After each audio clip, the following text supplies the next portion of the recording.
Greetings, YouTube. I have mentioned in the past that I don't read fiction, and people keep asking me repeatedly why I don't read fiction. So I thought I would make a short video explaining why I don't read fiction, so that I can just link them to this video as opposed to having to send them out a private message or something in a comment.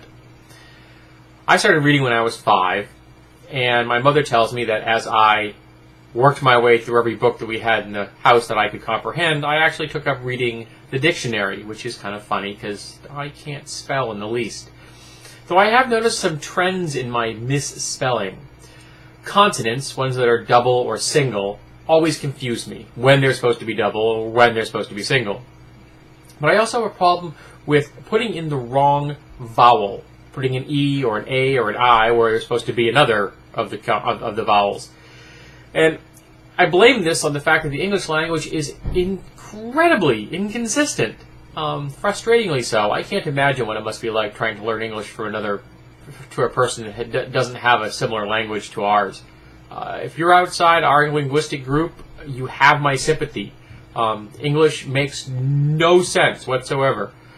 But as I got older, I began to read more and more. I read every single day, without exception. As I got into being like 4th and 5th and 6th grade, I began to read novels. In 4th and 5th grade, I was reading books, in the 6th grade level. By the time I was in 6th grade, I was reading high school and college level books. I was reading 2001 Space Odyssey when I was in 6th grade. This is one of the reasons I did fairly well in school, because I had a decent reading skill and retention. I could keep things in my head fairly effectively. And that worked well until I began to encounter educational situations that I wasn't prepared for in high school, which I then floundered horribly because while I had a bit of raw intelligence, I had no discipline. And the discipline is what you need in education as well as just being bright. I didn't have the discipline and I didn't do well. In fact, I eventually came to realize, or came to think I was, stupid. I wasn't stupid. I was just undisciplined. But as I moved forward, all the way through high school and then after high school, I read a lot of novels. Most of them in the science fiction and fantasy genres, though I read some espionage and some of the more classic fiction books. And I began to see trends. I began to see the same kinds of characters, the same sort of situations happening over and over again. If you've ever read James Campbell's Hero with a Thousand Faces, you know of what I'm talking about, and I recommend that book. It's excellent. And one year I found a book by an author that I really enjoyed. I don't remember what the author is. And I picked it up and I put it on my to-read pile, and then I went back to whatever book I was reading now, and a year later I realized I hadn't gotten around to that book yet, which kind of surprised me because I happened to really like that author. Then I realized that I hadn't read any fiction in 6 or 8 months. And it occurred to me that I just didn't have any interest anymore. That my desire was gone. That no one had introduced me to new thoughts and new ideas in fiction in a very long time. And I just didn't want to read the same thing over and over again. So I put my fixtures in boxes. And eventually when I moved into the place I'm in now, I got rid of most of them. And just like the last month, I got rid of a lot of what I had left. I kept 3 boxes. I'm down to a little more than a box of things that I kept just because they hold a place in my heart. I may, in theory, read some of them again because I really did enjoy them. Stephen Perry was a person I enjoyed. Chris Cole and Cole and Bunch that did the Sten series. I loved that science fiction series. I just got rid of all of my Horse Clan books because I just didn't need them. I was never going to read them again, though I enjoyed them the first time, well, the first 2 or 3 times I read them. And I just never looked back.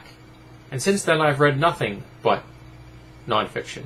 And my to-read pile, just my to-read pile on my kitchen table, which I can see from here, is about 15 books. And the to-read pile that's in my library is an 6-foot bookshelf, 3 feet wide, 6 feet tall, with stuff on top of it as well, which I haven't gotten around to reading. If I never bought a book again, I could read for the rest of my life. But of course, I will find books.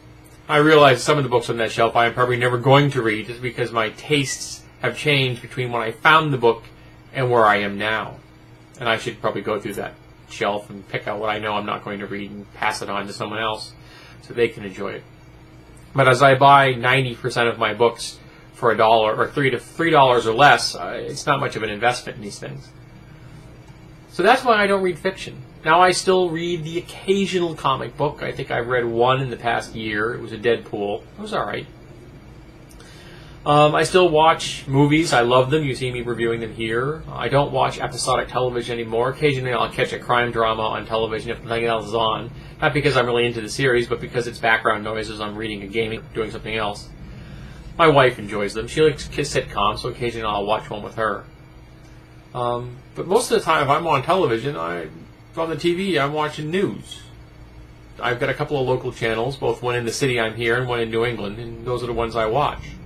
It's what interests me. I want data. I'm a junkie for data. I always have been. I figure that if I read enough, eventually I'll understand it all. Now, I'm not going to be able to understand all the specific minutia, the minutia, the specific pieces of data out there. I can't comprehend all of that.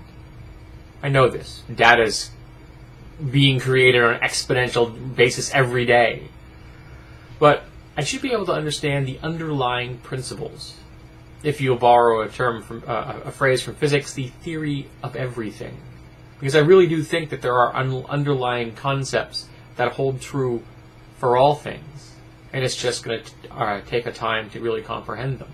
It's our job as human beings to find those underlying principles. Because I think the number of underlying principles is probably fairly small. And so we should be able to comprehend them as individuals, even if we can't handle the monumental amount of raw data in the world.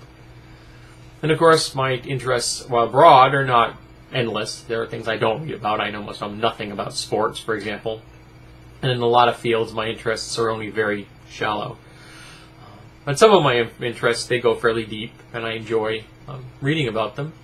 Right now I'm reading about poverty in New York City specifically, but poverty in general in America, by the same author that did the book Savage Inequalities, which I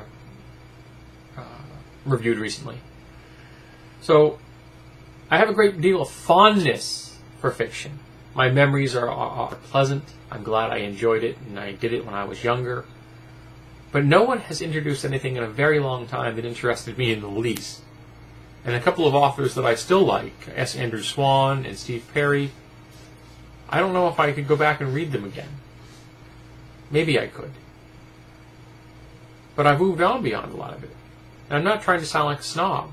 I'm just saying, when you've read types, some of the times the details don't matter a whole lot anymore.